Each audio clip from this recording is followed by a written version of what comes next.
Hello, my name is Amber Hargroder, and this is my masterclass, What the Bee Knows About Burnout. We have a lot of ground to cover, so let's get started. First, business, and then here's what we're going to talk about. So, as you might have guessed already, this is a conversation about burnout and how it parallels commercial beekeeping and what's happening to the honeybee, Apis mellifera. My name again is Amber Hargroder. I'm an herbalist, a beekeeper, a quantum biology practitioner, and a longtime business advisor. You can find me on Instagram as well as X. My website is amberhargroder.com. And let's see what's under the hood. Who's burned out? 66% of the American workforce is burned out. That's according to a 2025 study. But, that seemed like a high number. So we decided to do our own study. In addition to my work with helping small business owners and entrepreneurs, I'm also a co founder of Stealth Dog Labs, where we use a proprietary technology to conduct studies like this. We crawled 100 million people, all publicly available social data, kind of the way that Google does its work.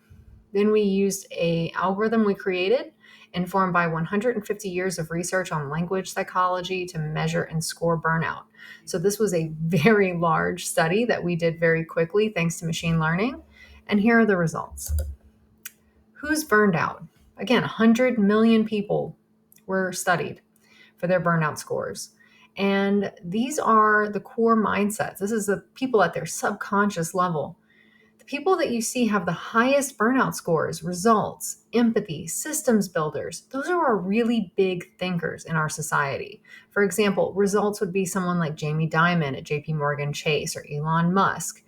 Empathy. I think we all know empathy probably has a stronghold in the healthcare industry. Systems, that would be a Steve Jobs or a Jeff Bezos.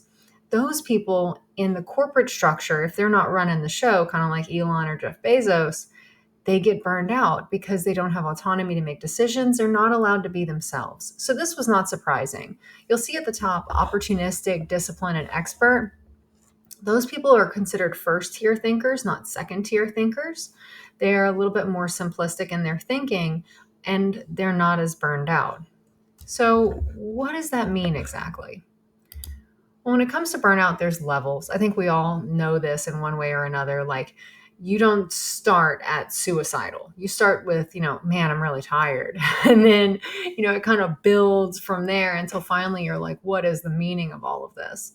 So we started looking at the different levels of burnout from low to severe. And then we applied that to industries across the United States. Here are the core industries color coded for severity. A lot of health. The health industry is very prominent on this chart. And then law enforcement, I would have thought would have been very burned out. Their circadian rhythm is completely upside down. They got to work night shifts. It's long periods of boredom followed by, flashes of terror. So you think that because of the stress of their job, they would have been in the red. But we ran thousands of police officers, and they were in more lower levels of burnout. Military as well. Dairy industry. That wasn't something I expected. But we get into alternative medicine, mental health care, hospital care, and you start seeing like some really serious levels of burnout here. So other things we found, location matters. Northern states had an enormous amount of burnout, especially when compared to the southern states. Now, you could say this is a circadian problem because the north has a longer winter, they get less sunlight compared to a state like Florida. But in some cases, it was 9 times difference in terms of burnout.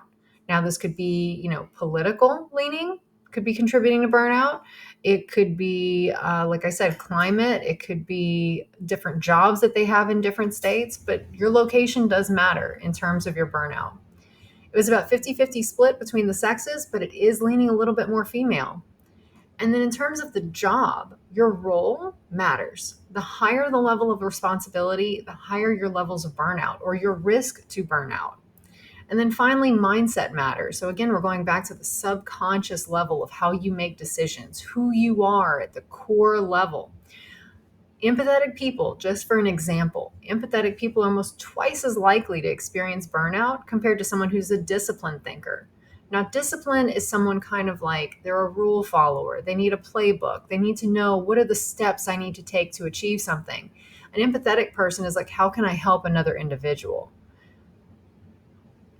That kind of ends up putting you in a position to get burned out depending on the industry that you're in.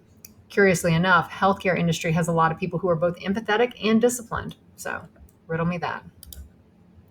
Core symptoms. How do you know if you're burned out? Never ending fatigue and exhaustion. You just don't understand why you're tired. People are actually complaining that you're always saying that you're tired and they don't understand why you're tired. That's a clue that you're burned out. If you're very cynical, angry, passive aggressive, you're snappy, grumpy, signs of burnout. Isolated, disconnected, withdrawn, and numb. This is kind of taking you to beginnings of burnout all the way to suicide notes. So that's one you definitely need to watch. Tangled, foggy, indecisive, lost. Now, there can be physical dysfunction in the body that's kind of causing brain fog, but sometimes it is connected directly to burnout and being in the wrong environment. So, how do we get here? You have to go back 200 years to really understand why we're all burned out. Why are 66% of Americans burned out? Over half of entrepreneurs in America have said they're burned out. Let's see, why is that? The second industrial revolution. What? So this is post-Civil War, okay? So there was already an industrial revolution in Europe. We hear about it from Charles Dickens and the moths and all that jazz. But this is the American industrial revolution that happens after the Civil War. And these three people pictured here are key players in that saga. John D. Rockefeller, probably a stranger to no one at this point. I knew who John D. Rockefeller was as a kid. Everybody's probably heard of this family and especially this guy. But his big idea was top-down control. It's not necessarily a new idea. I mean, we've had monarchies across the land for a long time. It's not a shocker to think that there should be top-down control.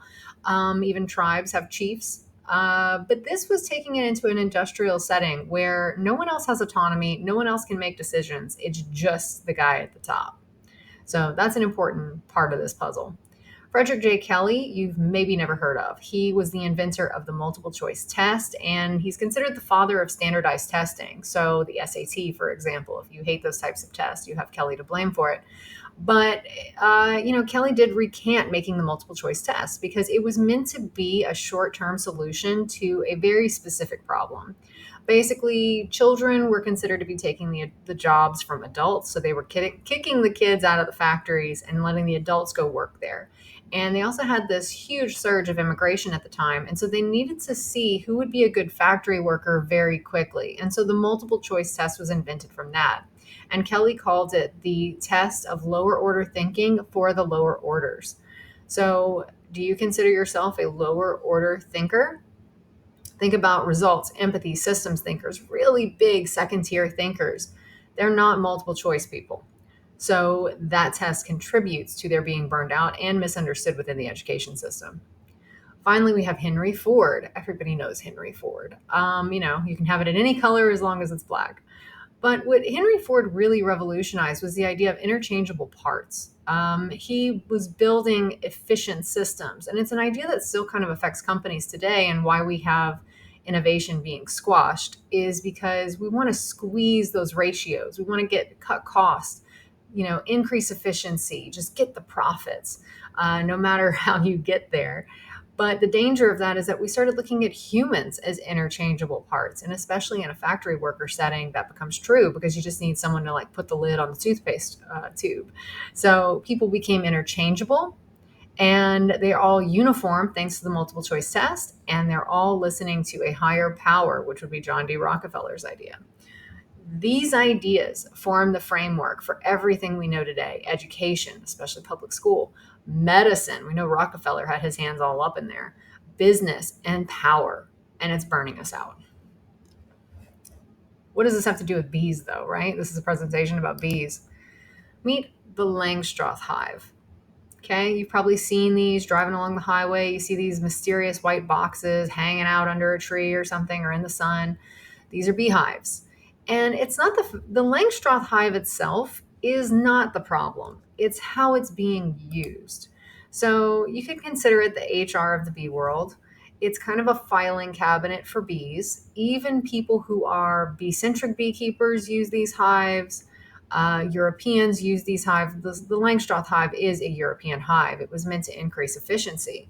Um, but the way that commercial beekeeping in America specifically has adapted to these hives and the different things that they use in their beekeeping processes, which we will absolutely cover, that's what makes this kind of a dangerous box. um, that said, I have a Langstroth hive on top as well as other more bee-centric hives, but it's really the way that it's used in commercial beekeeping that makes it a child of this post-industrial revolution or post-Civil War industrial revolution that make it a problem. The whole idea is to increase efficiency for profit. If you see this top picture on the right, that's a skep. The Langstroth hive was created as an answer for the inefficiencies of the skep. So that skep is actually upside down. So you can't really get in there without destroying the hive or destroying the comb or killing bees. At the time the Langstroth hive was invented, they were actually using, I think it was sulfur to like kill the bees so they could get the honey. So, I mean, really an inefficient system. I think it's beautiful. I love the symbolism of the skep. Maybe one day I will have a skep. But the Langstroth was really to make it better for the bees and make it better for the beekeeper. In American commercial beekeeping, however, we took this to an extreme in terms of standardization, uniformity, and efficiency. We wanted things that are modular, scalable, controllable, and we wanted to increase honey production and make it easier to extract. So the Langstroth hive creates the possibility for all of these things to happen because in a lot of cases, the main profit, the main money maker in beekeeping is honey. So why wouldn't you want more honey in an industrial model? The problem with that is, who are the bees? From an industrial standpoint, the queen would be the CEO, kind of a John Rockefeller top down control. You always see the images of the queen bee wearing a crown, and oftentimes it's not even a queen bee pictured, it's a worker bee. It makes no sense. The worker bee is viewed as the perfect employee. They are just going to do what they're told, do everything to maximum efficiency. And then the drone, the male bee, would be considered a waste of resources. All they do is eat honey, right? They're not producing honey. They're not producing more eggs and more worker bees. So therefore, they must die. That's really the way that it's viewed in the industrial or commercial beekeeping space. You don't want drones. They're interchangeable parts. They're not necessary, and you need to cut out the waste. But who are they really? Like, you wouldn't want to look at yourself through the lens of these industrial forefathers. So, who are you really? So, when it comes to the bees, the queen is really the mother of the hive. She's not telling anyone what to do. She is the heart of the hive. You don't tell your own heart what to do. It kind of directs you a little bit, but not in a barking way. It's more of an intuitive, feminine way. And in that sense, the mother is giving birth to everyone in the hive. She lays like 2,000 eggs a day. So she is just this constant birth machine. And people don't wait on her. They care for her. The maidens care for her because they love her, not because they're servants. And so here we have the worker bees, the female bees, the maidens, the sisters. These are the wisdom keepers. They understand the hive's collective intelligence. When they build comb, when they forage for nectar to turn into honey, when they tend to the young, they're building libraries of knowledge and life within the hive. Whereas the drones, that they're wasting our resources. They serve as the hive sensory organ. They are its senses, feeling, sense, like their eyes are like huge, big eyes. You can kind of see in this picture how big their eyes are. They are just there to be a sensory mechanism within the hive. That's the wrong way to put it. They're the feelers, the intuitives. And they also carry the genetic lineage of the hive because they are the male mirror of the mother, whereas the maidens are mixed genetics of the mother and the drones that she bred with on her virgin flight. So this is the family within the hive. They all have an important role to play. But because these roles are not connected to profit, and again, I'm not trashing capitalism. I love business. I love capitalism. The problem is when industrial models take advantage of it, of a system that is meant to uplift people from poverty, that becomes a problem. And so we need to look more at who people really are at their natural level. Who are the bees really? Who are bees outside of the box? And an even better question is, who are the wild bees? I mean, most people don't know that bees are meant to live in trees. They like to be at minimum 8 feet up in the air, sometimes 40 feet in the air. They're creatures of light and air. They're not creatures of the ground and the earth. They live in hollowed out tree trunks where they build their own home, and they greatly prefer it that way. So, what do they do when they're left to their own devices? Who are these bees if they're not in a filing cabinet? These are pictures of wild comb. Okay, it's an embodiment of living geometry. It's not just a structure, it's a living intelligence of this family's like a living expression of their collective intelligence. And it's built to go with their environment, to make sure there's no dysfunction in their environment. And this comb is also their connective tissue. It's very similar to their fascia. They use it for communication.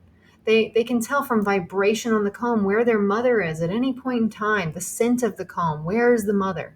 They use this as another organ of the greater superorganism. So here's some more pictures of honeycomb. I mean, does this look like it belongs in a filing cabinet? It's a physical manifestation of the hive's energetic and spiritual blueprint. The female bees secrete these little platelets of wax from their abdominal cavity. It takes 8 pounds of honey to make a single pound of wax. And it takes a bee her entire life to make a fourth of a teaspoon of honey. So do that math, okay? This art you're looking at right here took an enormous amount of energy and food and honey. I mean, think of all the nectar that had to be foraged to make the honey, to make the comb, to put honey into the comb. Crazy. I mean, this is the tissue of a living body.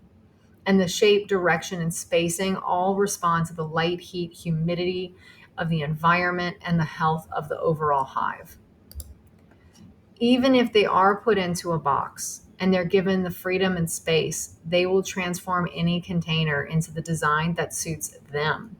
All the way to the left is an abandoned Langstroth hive. You see 4 bars here. Well, there were no more bars and the hive was abandoned. So they built their own honeycomb in their own design, their own shape. In the middle is a Warre hive where they're free to build comb the way that they want to build it. Look at that. That doesn't follow the lines of a filing cabinet. Here we go again. We've got some wacky curves going on. They're not machines. They're artists. Look at all these angles and curves. These are not industrial creatures. They are not built for efficiency in the sense of a post-Civil War industrial age. They are built for efficiency for the bee. They are built for the honey that is for them. So what about us? I mean, burnout and hive collapse kind of follow the same pattern. It's system failure due to ignoring natural intelligence in favor of maximum extraction. How have you moved through an industrial world? Think about from childhood. How do you go from playing in the mud to turning into an alcoholic sitting in the dark? What happened to you in the education system? How did you end up in your career? What do you plan to do about it? I mean, a lot of times you get so overwhelmed, so overworked, and so run down, you can't even think of the next steps or what you would do if you could leave. And it just becomes a dark place for a lot of people. And it also becomes a dark place for the bees. But when it comes to burnout, there are, of course, types. There's physical. It could be your circadian rhythm is off and that's causing cellular dysfunction. There can be some sort of health dysfunction that is causing physical exhaustion that represents or presents as burnout. You could have a mismatch going on. You're in the wrong place or role with the wrong people. It doesn't mean that that organization or that group is inherently dysfunctional, but it just means that it's dysfunctional for you. You could be surrounded by toxic people, narcissists, obstructionists, dictators. I mean, that'll burn some people out. Constant chaos, that'll burn you out.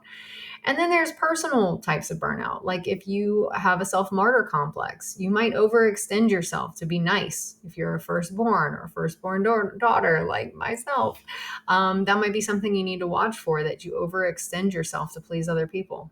That can burn you out too.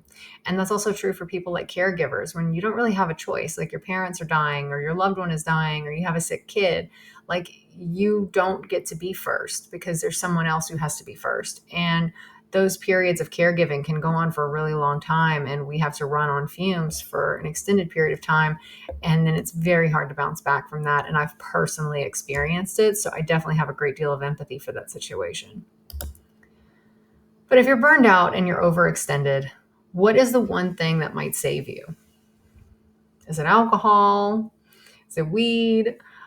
Is it a vacation to Bali? Like, what do you think is going to be the thing that's going to save you? Well, I think it's having a sense of purpose or a reason for being.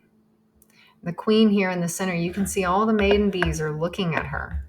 She is their purpose. She is their reason for being. Not because she's a monarch or a tyrant, but because she's their mother and they love her. And so, what does that mean exactly? Let's look at, who is the queen bee, because she gets a lot of marketing, but she's on a lot of products, but I don't know if people really know who she is. Like I said, she's not in charge. She's an embodiment of unity in the hive. She is the presence of wholeness and continuity. She's felt more than obeyed. She's cared for, not commanded by. She is the embodiment of a hive's purpose. Their core essence is inhabited in this bee. The resonant center. She's not a ruler. She's not a manager. She's not John D. Rockefeller with a bunch of staff like helping her out. She's the pulse of vitality that exists within the hive.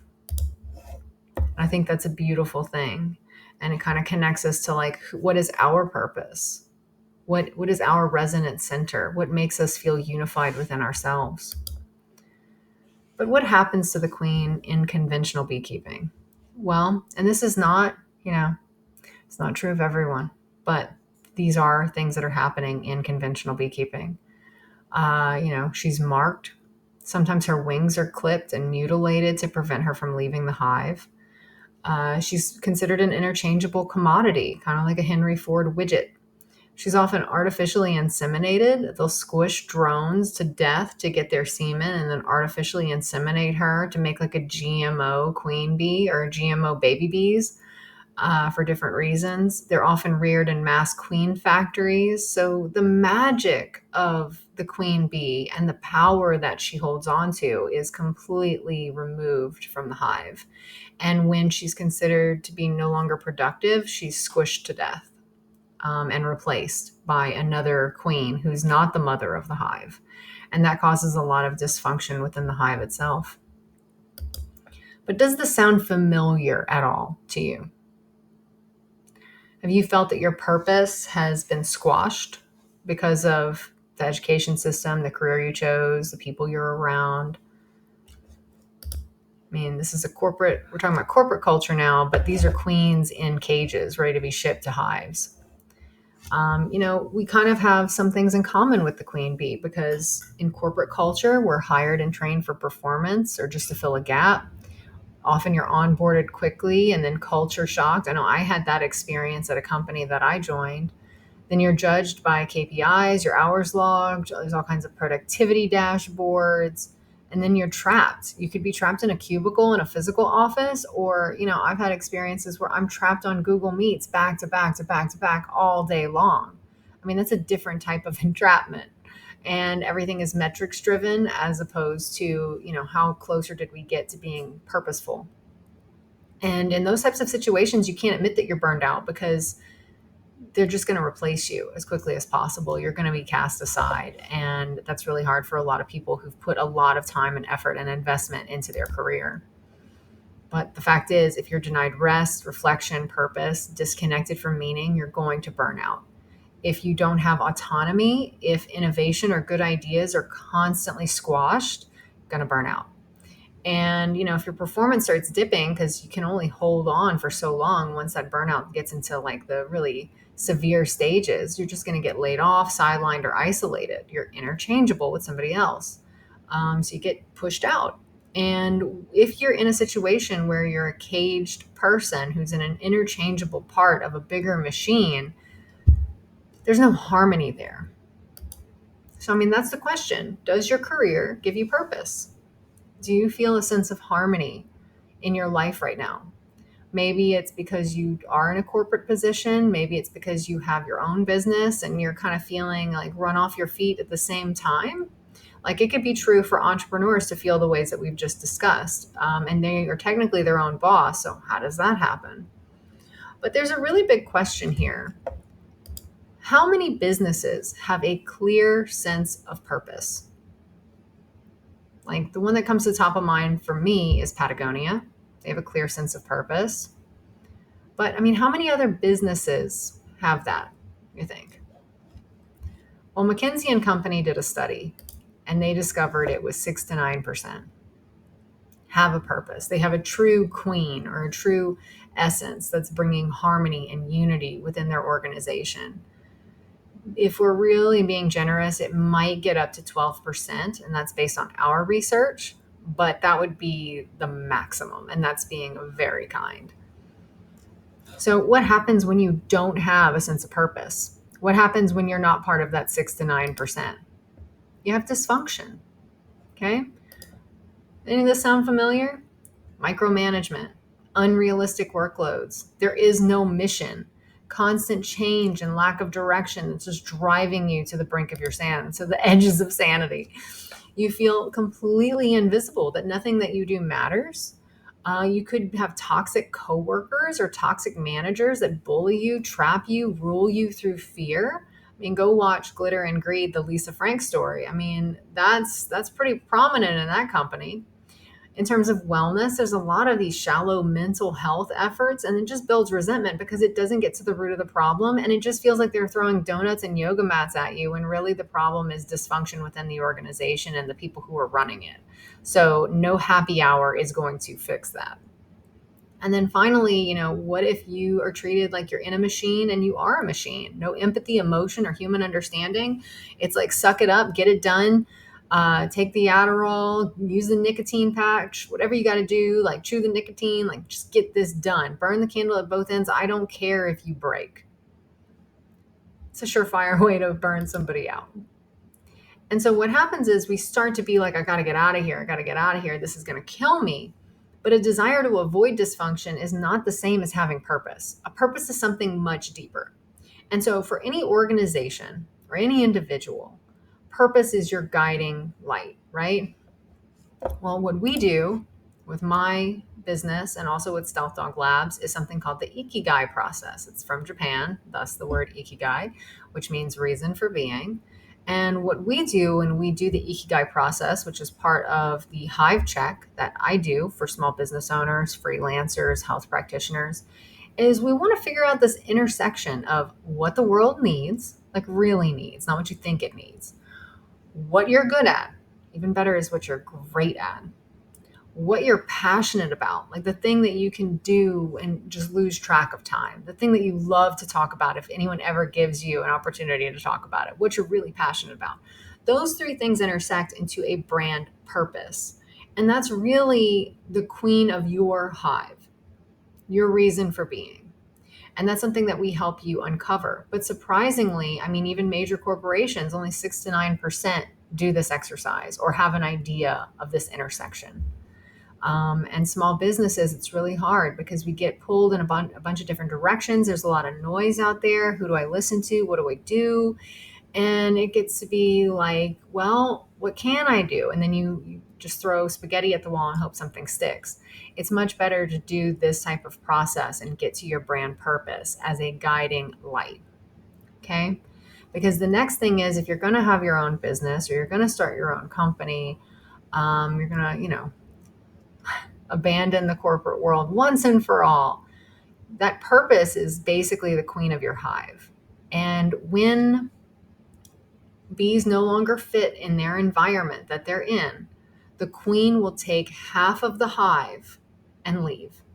What she'll do is she'll lay eggs for 5 to even 20 new queens because they want to kind of hedge their bets and make sure that a new queen is born and is able to breed and continue the hive for another generation. But the old queen will take half of the hive and they will leave. And this is a process called swarming. Now, there's a lot of misconceptions about swarming. Bees who swarm, they have about 3 days to find a new home, and they're in this ecstatic state. In that ecstatic state, they are not likely to sting you. There's no reason to be afraid of a swarm.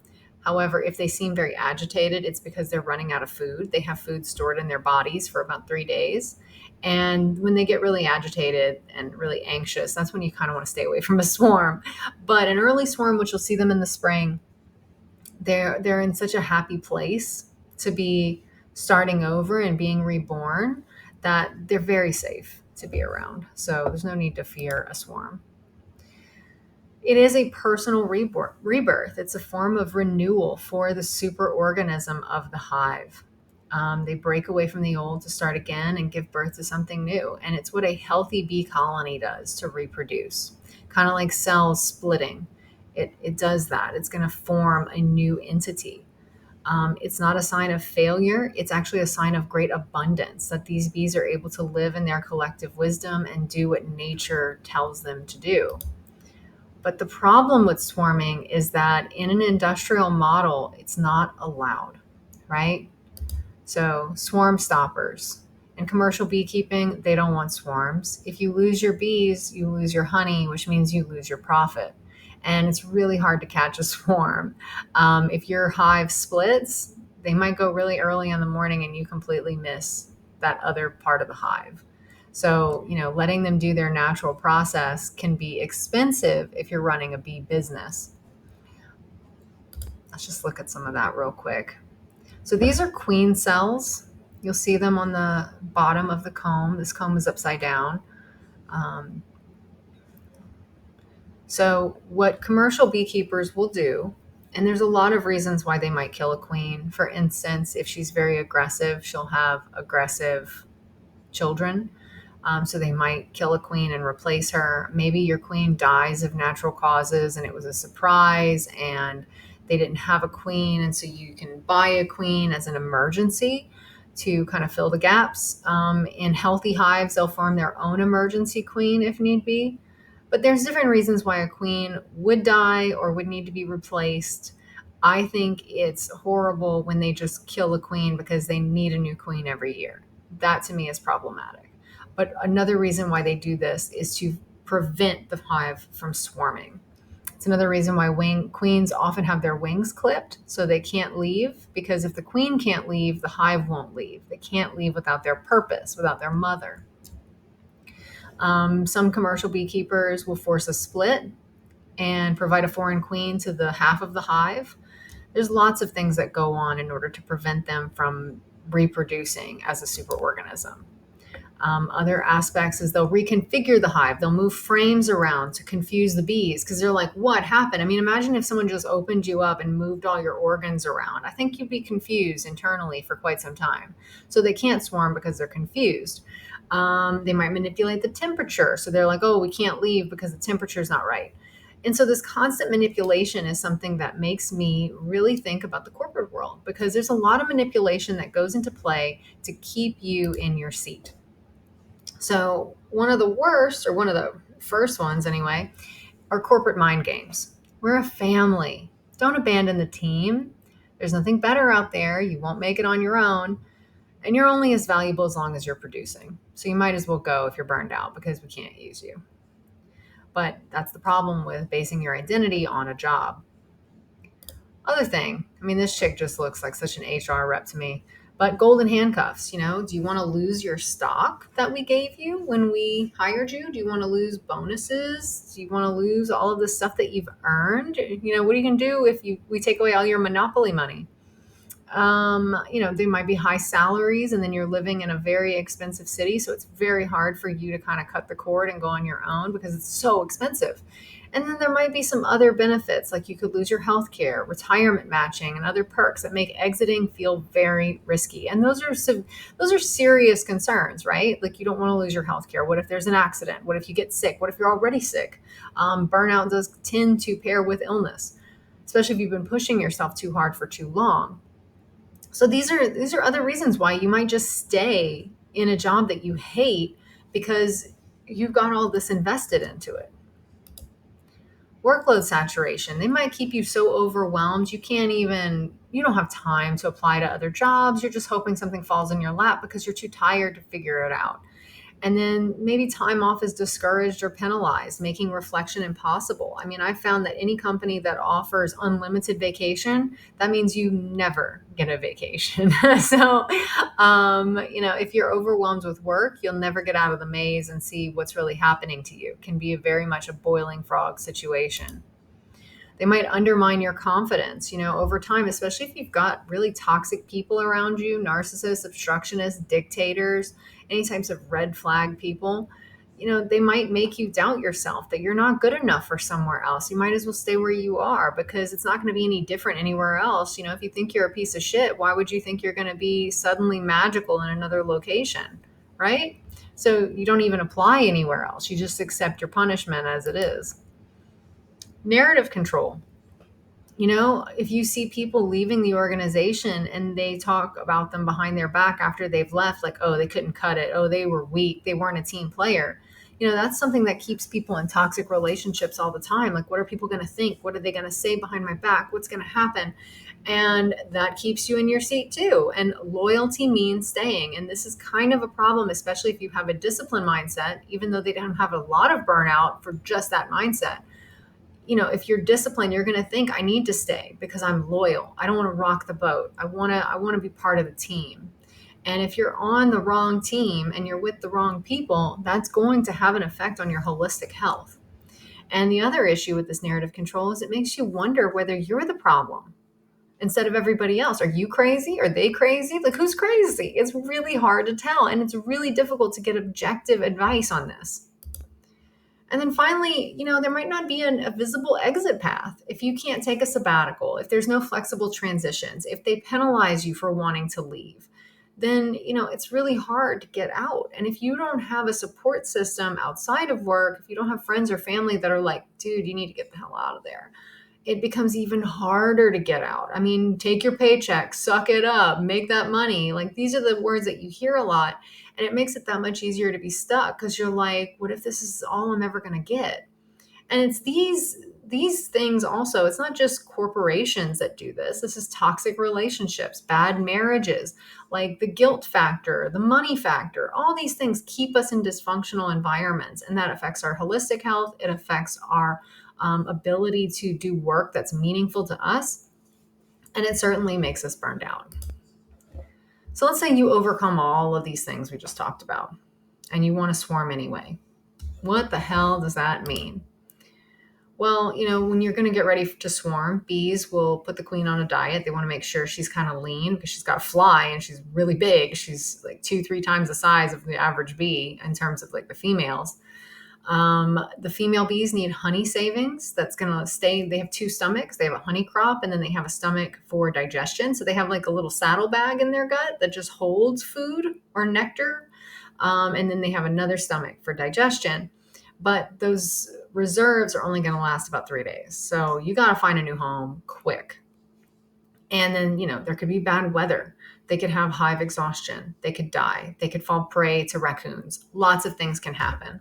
And that's kind of the same thing for humans too. Like, we don't leave because you need to have savings. If you live in an expensive city, even if you're making 100 grand plus a year, you might be burning through that. And not because you're living lavishly. It's because it's so expensive for housing, for healthcare, for whatever. If you're going to leave your company, you need to find stability fast. And then you have to build an entire infrastructure even faster. And this is something the bees inherently know. But the problem is that right now in our culture, uncertainty is very scary. And it's why fear is so useful for controlling people, because we're like, I don't want to jump. I'm fine here. It sucks here, but it could be worse there. Or if I fail, it's going to be worse. And the question is, how do you build something from nothing, right? So this is virgin comb on a top bar for a top bar hive. When bees build out comb, it's circular and it's white. Wax is actually white when it's first made. But let's look at how a new hive begins. So let's say swarm of bees, they found a new home. Hopefully it's not in the wall of your house. They go about immediately creating wax. So the honey that they stored in their bodies also has to be used to make wax. So it's not just food that they need, they also need to have enough food in order to build honeycomb. Once they build the honeycomb, which is a process of like them chaining together into this little bee necklace, it's called festooning. They kind of chain themselves together leg by leg, and they build out these beautiful curved honeycomb pieces with interlocking hexagons, because that's what they see. They see in hexagons. They build out this comb, which is like the connective tissue of the hive. And then the queen can start laying eggs and foraging. Well, the queen lays eggs. The maidens go back out to forage. So queen is going to start making more bees because we need to up productivity in here. So we need more bees on hand. And then the maidens, now that they've built some comb so they can store nectar, pollen, honey, they go out and explore the landscape and start finding the golden things that they need. So starting a business is very similar.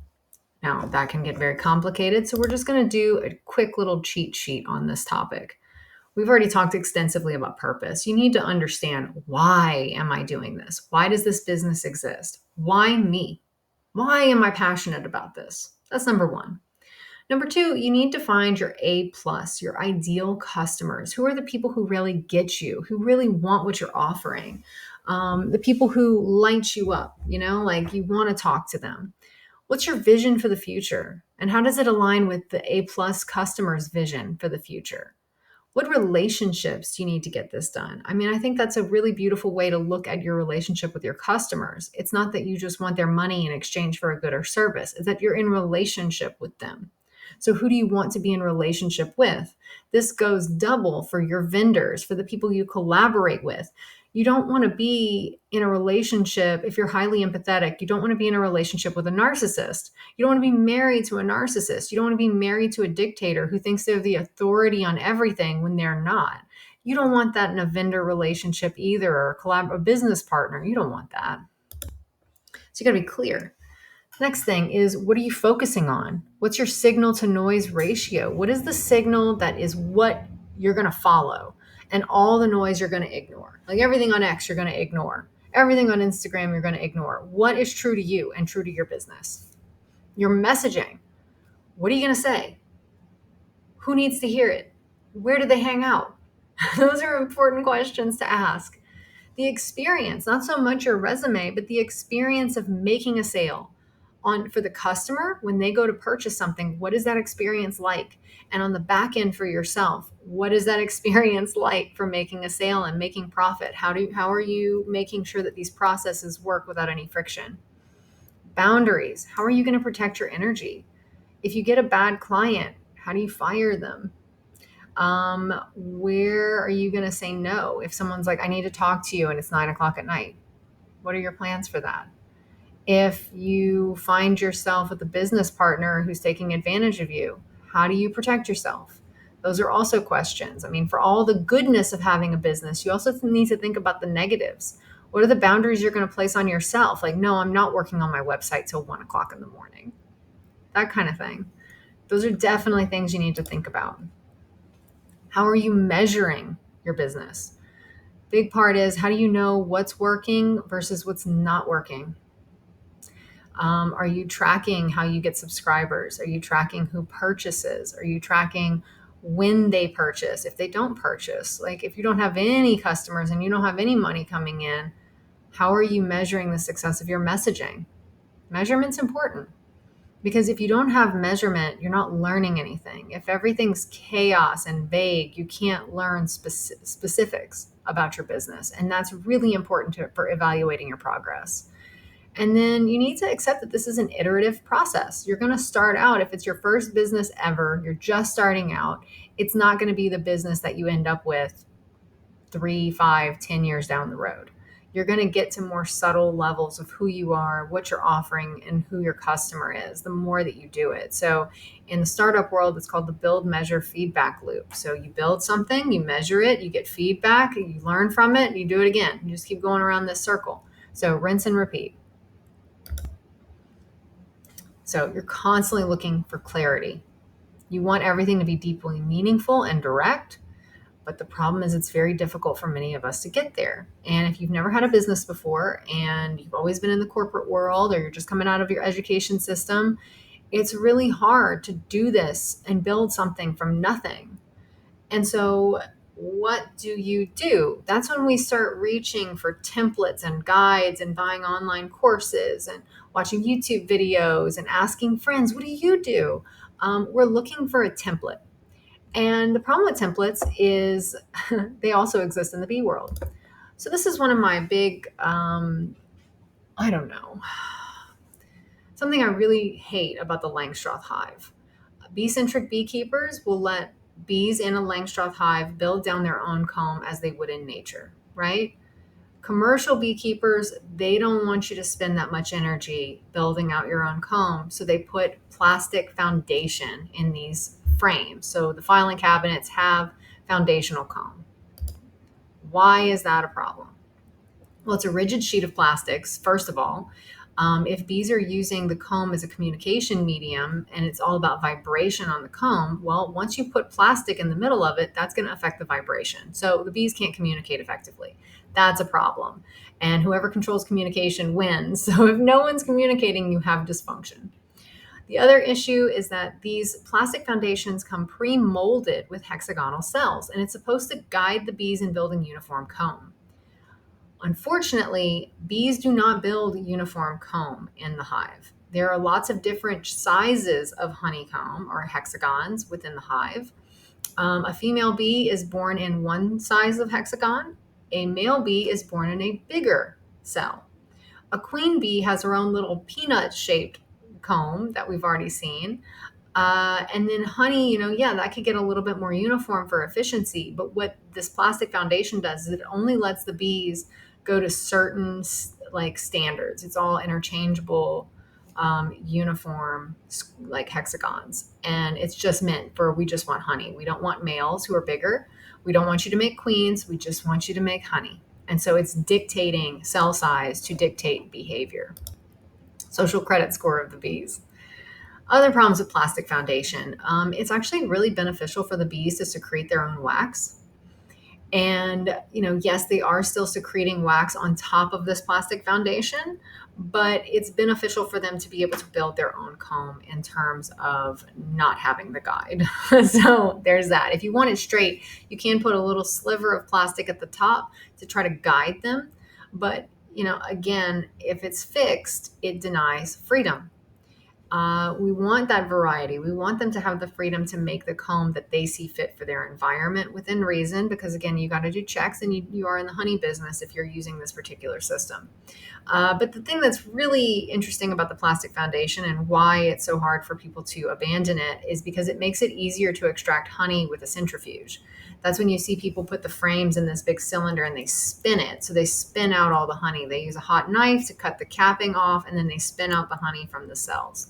So that makes honey production and sales far easier. It's a manufacturing trick, but it's not good for the bees. And then another problem is that there's chemicals. So when you have this plastic comb, beekeepers will take a brick of wax, beeswax, and they'll rub it on the plastic foundation to get the bees started. To be like, okay, this is covered in wax. I want you to build this out in wax. It's kind of like a paint by numbers situation. The problem with wax is it is a freaking sponge for everything. So remember, in the wild, bees rely on scent in their hive, and the scent is from the comb. Beeswax, even in a treatment-free hive that they don't put any chemicals or pesticides on it, bee-centered beekeepers will still rotate out wax because it absorbs chemicals from the atmosphere, from the environment. If people are spraying for mosquitoes or whatever, it's going to get absorbed into that wax. And when they're using this recycled wax on these foundations, and you'll even see instead of a plastic foundation, it's a wax foundation. That stuff is carrying residues industrial chemicals, pesticides, miticides. None of that belongs in a living hive. And it also, I don't think many people who buy honeycomb at the grocery store realize that that honeycomb is likely full of chemicals. So that's another big, surprise. But yeah, it's exposing the bees to toxins, and it's weakening them, and it's weakening their natural systems, and it's also poisoning us. So not only do you have to be a conformist to an industrial model, you also have to accept being poisoned on the regular.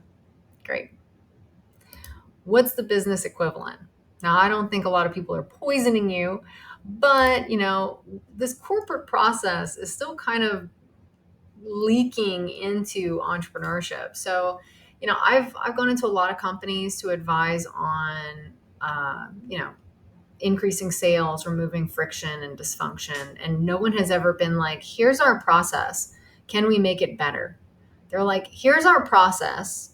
Do this. And it's like, well, I came here to change your process. But these processes within the corporate system, it's also the stuff that entrepreneurs and freelancers are often given as their plastic foundation on which to build. So things that don't work for small businesses, but they work in massive corporations, which, they may not even be working for massive corporations, but we're told that they are. That trickles down into smaller businesses, and that's a problem. Then you have people who are selling their processes. A lot of industry leaders will be like, I've made all this money. You can make it too. Just do exactly what I do. Well, there's problems with that, because if you're an expert in your field and you're giving this to one of your customers and saying, hey, I make $8,000 a month just selling blah, blah, blah, you will too, but they don't have the reputation. Nobody knows who they are. And you've given them a system that's built for someone who has a strong reputation. It's not going to work. So all these DIY guides, workbooks, and processes, it's plastic foundation. And just because you're screaming louder and being more creative with your words or cursing or whatever it is, it doesn't make it better. So what do you do in that situation? I mean, you need to start somewhere. I mean, if you don't have any business experience, where do you start? Well, it's better to build your own comb. Start with your purpose and work your way out. Start with, why am I doing this? Who am I doing it for? What do I need to focus on to make sure that they have a good experience? Those types of questions. It becomes a lot easier than getting a cookie cutter foundation that doesn't suit your customer base, your unique psychology, or your personal needs. And the other issue is that even though plastic foundation coated in wax technically looks fine, it has hidden dysfunction.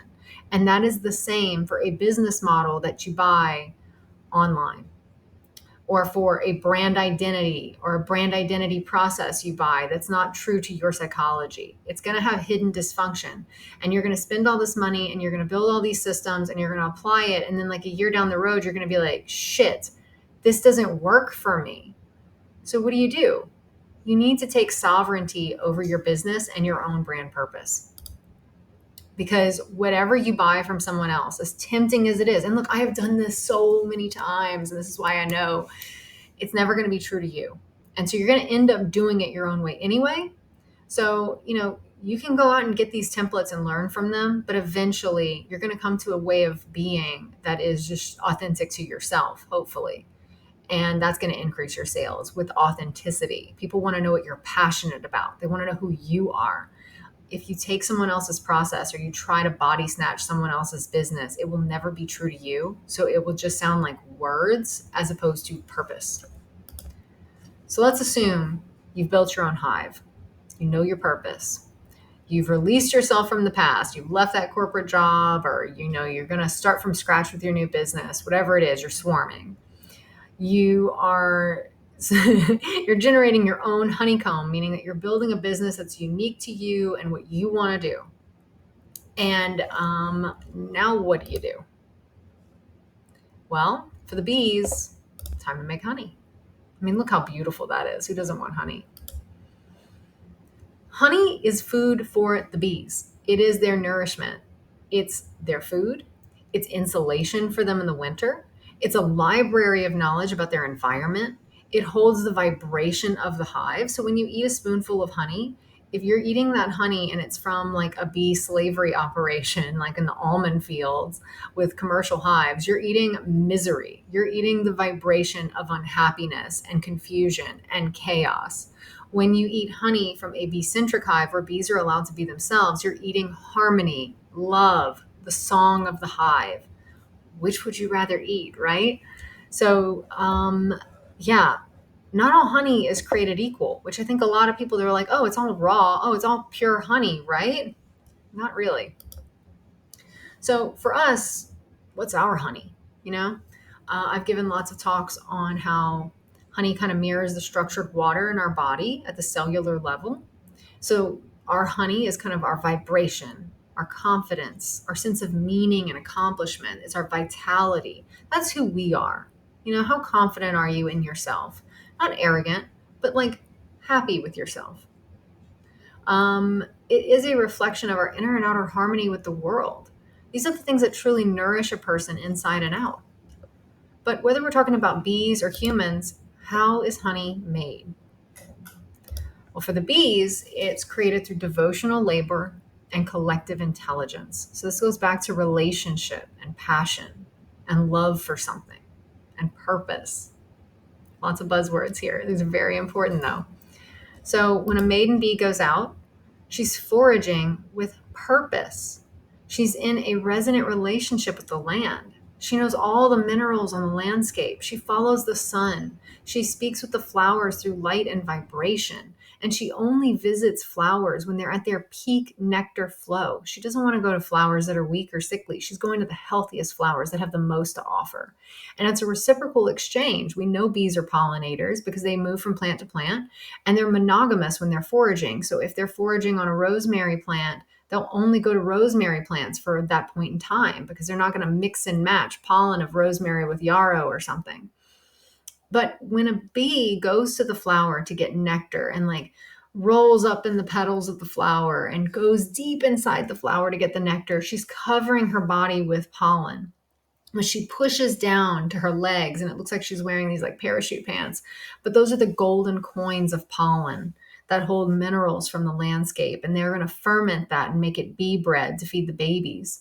But in the process of collecting all of these foods, she's in relationship with the flower. In bee-centric beekeeping, we call it making love to the flower. It's not like, well, I'm a worker bee. Today, I'm going to go get nectar and pollen. I'm going to go forage. No, it's this magical process. I'm going to go make love to the flower, and I'm going to have this relationship with the flower through UV light, and I'm going to roll all up in the roses, and it's a beautiful thing, and we've made it mechanical in commercial beekeeping. So back at the hive, once this beautiful thing has taken place, foragers will go meet house bees at the door. And again, this is their honey crop coming into action. So their digestive stomach is separate from their honey crop. They're going to take that nectar out of their honey crop through their little tongue, and they're going to give it to a house bee, and they're going to share it amongst house bees, and they're going to chew it and manipulate it and mix it with their gut enzymes, and then they're going to put it into a hexagonal cell, into the honeycomb, and then they're going to lift up their wings and they're going to fan the honey because they want to get as much water content out of it as possible. And that's how nectar becomes honey, is through this process that human beings cannot replicate. We can't do because we don't have that gut bacteria. But the real crime of commercial beekeeping is that they have killed the gut bacteria. So even the honey you're getting in that sense doesn't have the enzymes and the true flavors that it should have. But after they have turned nectar into honey, it's not on this mechanical schedule. It's not on an industrial schedule. They wait for the honey to kind of ripen, and then they seal it with wax, and they're assessing moisture. They want to make sure it doesn't have a ton of bulk water in there. But the capped honey is their food. And once it's capped, it can last for millennia.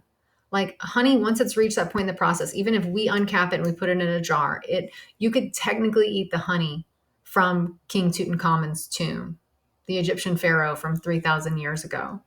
I'm not going to get into a lecture about Howard Carter, but when he found that honey was still technically edible. So it can last forever. But for bees, they just want to get through the winter. They just want to get to spring so they can start this process all over again. It's their food. And we're only supposed to take the surplus, right? So here's some honeycomb from one of my hives, and it's upside down, but you'll see that there's intelligent placement. So this golden part at the bottom, which is technically the top of the comb, is where the honey was. This darkened section of the comb is where the baby bees were born. This was brood comb. So they are organizing, like I said, this library, and they don't put honey just anywhere. And they also organize it by the foraging that they did. So it's not going to be mixed, like rosemary honey is not going to be mixed with thyme honey in the same hexagonal cell. It's going to be separated as like its own book in a library shelf. This is how they feed the entire colony along with pollen, which they ferment. And if you're going to eat pollen, you should ferment it a little bit too, like with some yogurt or something. But this is their food. And when we take honey, it should be in a reciprocal, respectful way, because as beekeepers, we are stewards to the bees. We're not owners or CEOs or managers of the bees, because the honey that's made in a reciprocal way, it's the vibration of sun, plants, and the essence of the hive. It's their health transformed into living gold. And that in itself is medicinal. The other stuff is not medicinal. It might actually be detrimental. So, what does this mean for us? Well, when we're starting a business or you're evaluating your career, you need to look at the holistic landscape. Your mood. Does this give you energy or does it deplete it? What is your inner self saying when you're around a toxic person? Listen to your body. Do you get really quiet? Does your jaw clench up? Do you feel sick around somebody that's telling you something? Do they give you this huge surge of energy and you're talking a mile a minute because you're so happy to be around them? Take note of that. An A plus customer will lift your mood. An F customer will make you question why you started a business to begin with. An A plus customer is thrilled to be working with you. An F customer, you can give them the moon on a platter and they're still not happy, and then they don't want to pay. So, that tells you something. What's your offer? What is your relationship with customers, vendors, etc.? What libraries of knowledge are available to you? Not just your resume. What knowledge do you have? And then the team that you want to build. Who or what can you rely on to build, create, and learn? For a lot of solo entrepreneurs, that might just be your technology that you're using, the platforms that you use. You're definitely in relationship with those, some more toxic than others. But what is preventing us from achieving this? Well, we got to go back to conventional beekeeping. Oh, the beauty of honey is kind of taken away in this sense, because in conventional or commercial beekeeping, honey is taken for profit.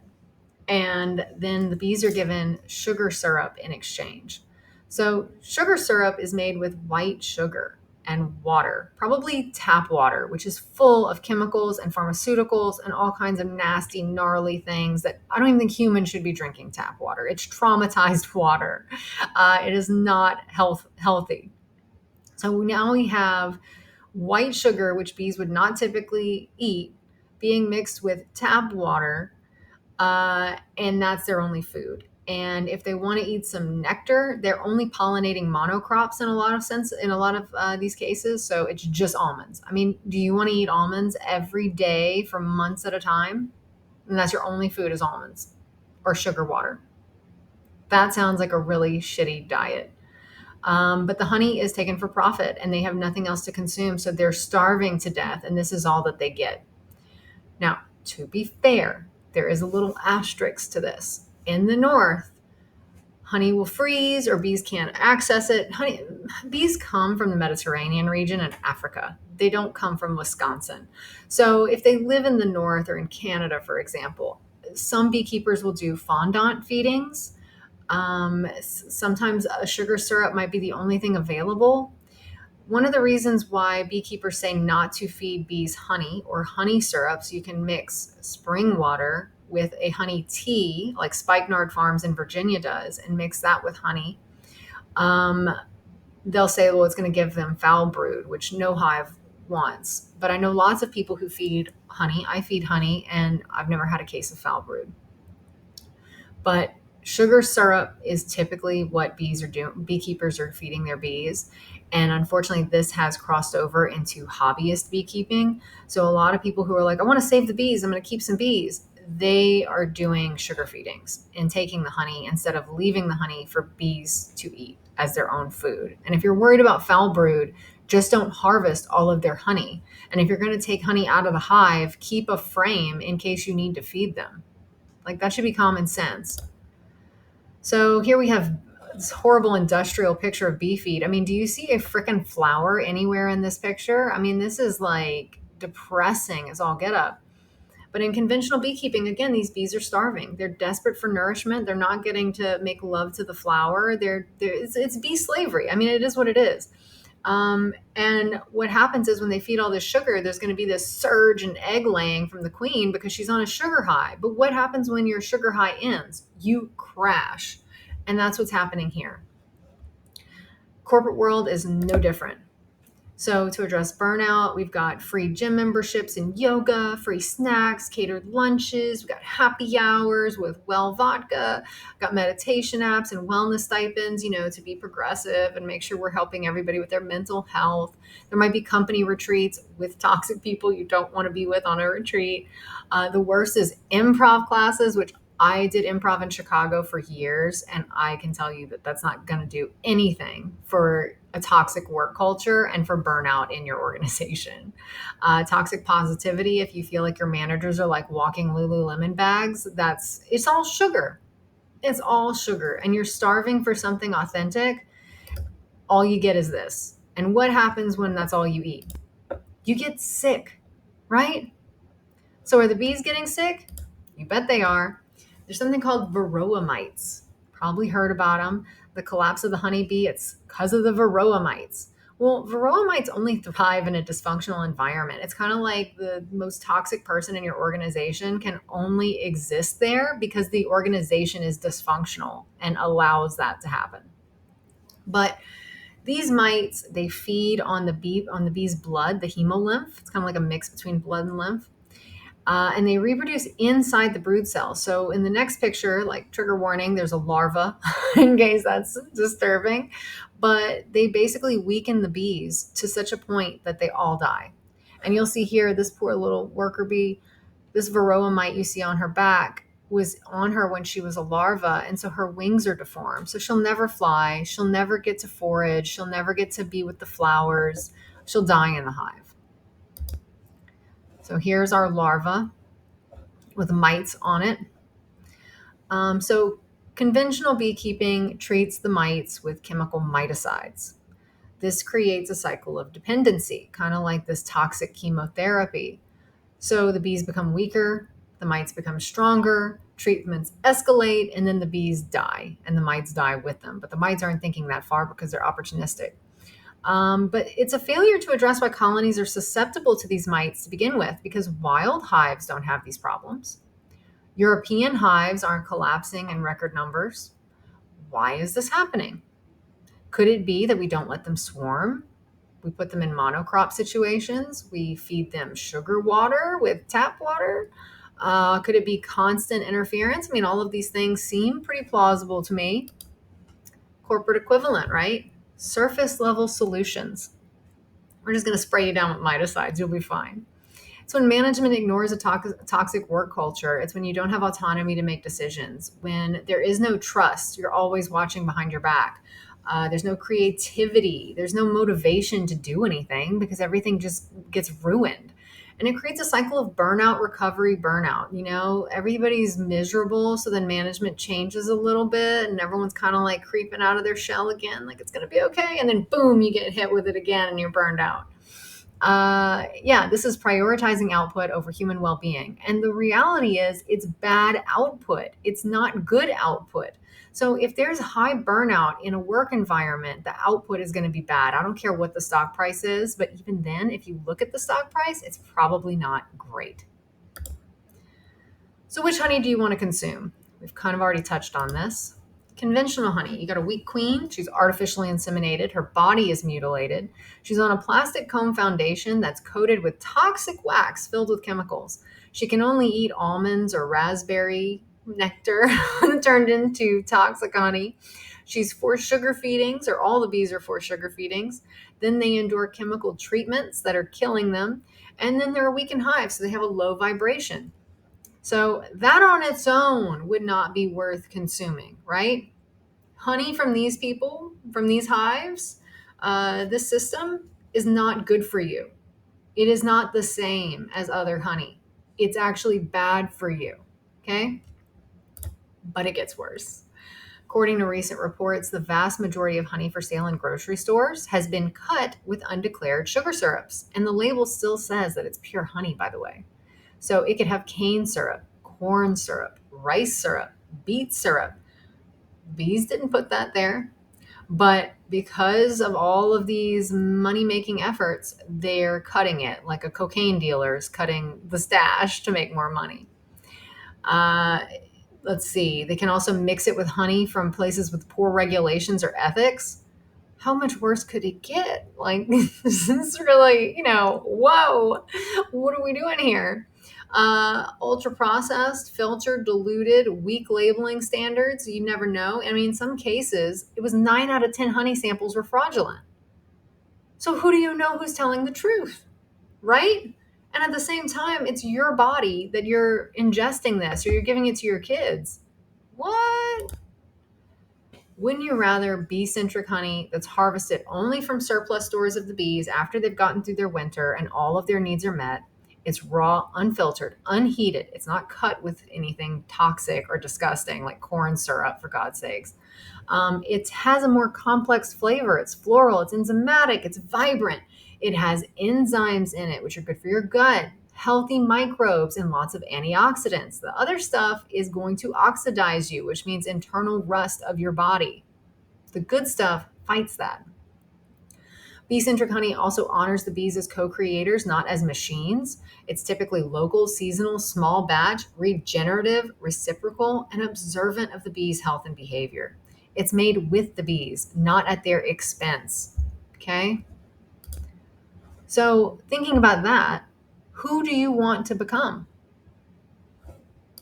Got two paths. Industrial versus bee-centric. We've already talked this to death practically, but the industrial model is maximum productivity and yield. Bees are treated like machines or livestock, and they're seen for honey production. That's it. That's it. And we're going to move our hives around so they can pollinate, monocrops for extra cash.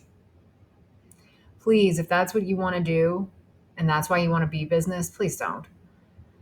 The bee-centric model is the hive as a superorganism that has intrinsic value. If you go back to ancient cultures, the bee was revered. It was worshipped. It was said to be the tears of Ra from ancient Egypt. I mean, there were ceremonies surrounding bees. Honey was so valuable. Look at what we've done to it. We need to prioritize the well-being and natural rhythms of the bees and see the beekeeper more as a steward as opposed to a manager. We face the same dilemma, corporate or regenerative. There are great corporations out there, 6%. But for the majority of them, they're just focused on maximum efficiency, scale, and shareholder return without a sense of purpose. They treat employees as resources. Productivity is prioritized over true well-being. And a lot of it's very shallow, like the DEI movement was shallow. Success is measured in quarterly growth, cutting costs, and market dominance, and also PR. A regenerative business views your business as a living system in relationship with other businesses and customers. It prioritizes internal coherence. That's having your purpose. You have internal unity. That makes you resilient, and that focuses on long-term health for both your business and yourself. It's sustainable, right? Your team members are co-creators. Your customers, in a sense, are co-creators. And success is measured in your vitality and the vitality of your business. And that actually produces greater efficiency than anything in the corporate model because it's sustainable, which means you can do it for a long period of time without burning out. So which path are you going to take? Look at this bee covered in pollen. She looks thrilled. Let's revisit where we started, right? Who's burned out? 66% of the American workforce. If you look at entrepreneurs, it's about 50%. Okay. What happened this past year with the honeybee?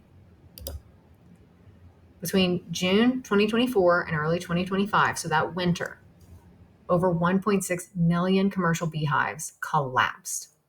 Each hive had anywhere from 20,000 to 60,000 honeybees inside. It was the winter, so it's probably closer to the 20,000 number because they, oh, goodness, sorry, hit the table. They cut down their populations in the winter. The bees do this. They want to stay compact in the winter because they don't have enough food for everybody. And they even kick the drones out in the winter. But that doesn't mean that they don't respect the drone. It's that, we have to save our resources for the winter. But scientists were like, why did 60 to 75% of all commercial hives collapse in the United States? Again, this did not happen in Europe. It was because varroa mites were now resistant to miticide. And so the varroa mites get the bad rep for killing the bees. But it wasn't the varroa mite, it was the beekeeper who did this. What about the bees? If you start talking to commercial beekeepers or even hobbyists who follow the protocols and procedures we've talked about today, and you suggest change, we can't do that. We can't let bees build out their own comb. We can't stop using sugar syrup. We can't stop spraying our hives with miticides, or the varroa mites will win. Well, guess what? The mites already did because the bees were burned out. Okay? This is a holistic problem. It's not a varroa mite problem. It goes much deeper than that. So, how can we save the bees? Start by saving yourself. Stop normalizing we're burned out in the office, so we get donuts. That's sugar feeding. Get rid of the plastic foundation. Look at all the ways that the bees are being treated and say, why am I allowing myself to be treated this way? The bees can't speak for themselves, but you can. So if you start changing the culture, you change what is acceptable. If you're like, I'm not going to run my business this way for these reasons, I'm going to be true to myself, I'm going to be authentic, your success encourages other people to do it in a way that's authentic to them as well. So if you want to save the bees, start with you. Because the same system is killing you too. And until we address the root of the problem, we will never find a true solution. So in closing, a system focused purely on extraction for profit misses the natural behaviors, rhythms, and cycles of bees as well as humans. This is something the bee knows, and now you do too. Because saving the bees means saving ourselves. What's next? If you're burned out, if you want to find your purpose and clarify your path, if you want to understand your mindset, if you remember that chart from the very beginning where we were looking at results, empathy, and systems thinkers having the highest levels of burnout, if you want to know how your brain works and how you are operating and making decisions at the subconscious level, go to amberhargroder.com and get a hive check report. It helps you clarify everything, and then you walk away with messaging for your business, and it clarifies your brand identity as well as who you are as an individual. So that's a really valuable offer right there, and you can't get that anywhere else. It's powered by Stealth Dog Labs proprietary technology.